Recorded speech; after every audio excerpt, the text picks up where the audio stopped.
All right, Lieutenant Governor Garlin Gilchrist is with us. Welcome to the UP, sir. Glad to be back. And we held the rain off for you, too. We made sure you didn't have thunder and lightning and heavy rain, torrential rains while you spoke at the activities tent. I appreciate that, but I was last in the UP in the latter part of the winter, and so it's good to always be here.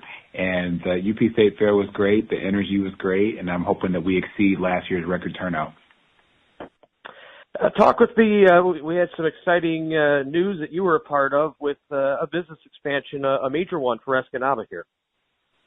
Yeah, so it was really awesome to walk through that race ramp facility and the Alasco facility. It's a great story of, a business that already was doing some work in Escanaba, but took a look at their facility, saw an expansion opportunity, and we're proud that, Michigan Economic Development Corporation, our team, we were able to find a way to help them do that, to be their partner, to grow in Michigan, and frankly, to move a line of business from California to Michigan. And what they told me was that it needed to be in Michigan. It was better in Michigan. They were stronger to manufacture those parts, those components and those products in the state of Michigan. And so they already have about 25 jobs in that facility now, but they can grow to as many as 65 jobs with this expansion. And I got to see the new production line, and I was really moved by it. So that's exactly the kind of story of economic opportunity and growth in the Upper Peninsula happening right here in Escanaba and across the UP that it's important to me and Governor Whitmer.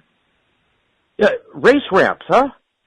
Yeah, race ramps, and then Alasco was like the race ramp part. And they're interesting products, right? I mean, if I want to see a product made anywhere, I want to see it made in Michigan. And so the race ramps, these kind of car cribs that you can put your cars on, or the chocks for tires for everything from cars to race cars to semis to airplanes. And then Alasco are like those plastic like covers you put on cords or water lines so people don't trip over them at events, and use them all the kind of things at construction sites, et cetera. So it was really cool stuff, and it's glad to see again a Michigan company. I got to meet the guys who were actually, pouring the molds for the products, saw them getting painted and things like that. It was really pretty cool. All right, and at the fair itself, of course, lots of people come. It's a political year, too, so you try to stay a little above that in your situation because you're not running for anything at the moment, right? Well, no, I'm not. However, I do want to make sure that, it's very clear to people the policies that we've been able to do, the governor and I, the Democratic majority of the state legislature, Representative Jen Hill has voted for budgets that have made a difference in the Upper Peninsula, budgets that have opened, 27 new daycares in the UP that created almost 600 new daycare slots at a time when we don't have enough daycare and it's too expensive in the Upper Peninsula. She's voted for budgets that have, brought free breakfast and free lunch to kids in public schools across the UP for the second year in a row, really making a difference and saving people money. It's like $800+ per child if you can, feed them at school rather than having to feed them at home, and they're better positioned to learn. So I wanted to certainly draw that contrast, but also let people know that we're going to continue to invest in the people of the Upper Peninsula because it's important to Michigan's future. Talk to me about the UP Veteran of the Year ceremony and how that made you feel to be a part of that today. That was the highlight of the day. Howard Side is an amazing individual.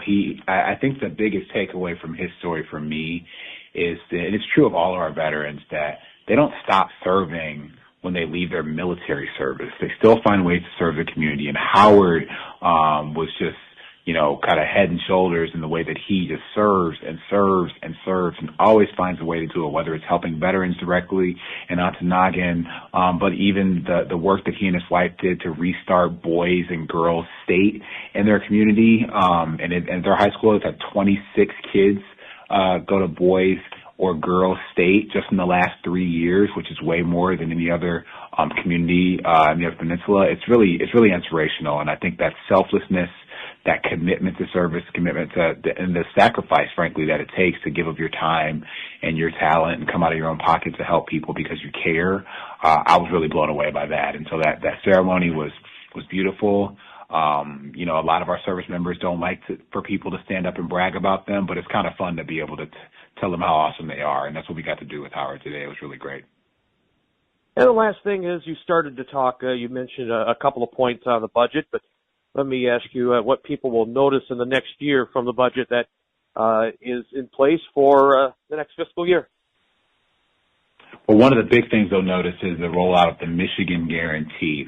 That when anyone graduates from high school in Michigan, they will be able to go to community college tuition free, which is the way to jumpstart their path to higher education and have it be less expensive. At a time when college seems to only be getting more expensive, we're saying that the state of Michigan is going to invest in your education, which means investing in your economic potential here in our state. That's a new offering, and we're really excited about that.